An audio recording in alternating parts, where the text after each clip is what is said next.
Црвената петокрака од државниот грб на Република Македонија ќе биде отстранета. Владата според информациите предлогот го усвоила на синоќашната седница, па се очекува тој веќе наредните денови да се најде и пред пратениците.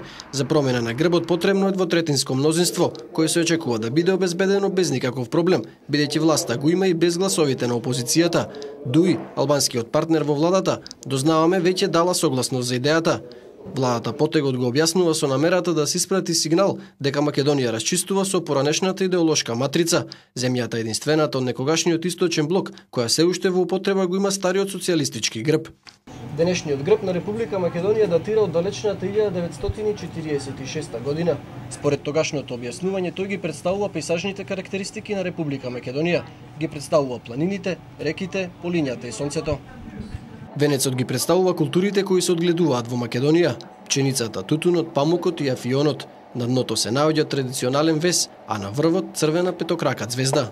По независноста во 1991 година имаше неколку обиди да се промени грбот, но сите завршија неуспешно. Се предлагаа разни лавови, но за ниту еден немаше консензус, ниту политички, ниту етнички. И идејата која сега ја реализира владата беше споменувана, но хералдичарите тогаш остро ја критикуваа. Според нив, проблемот не е во петокраката, туку во целиот концепт на грбот.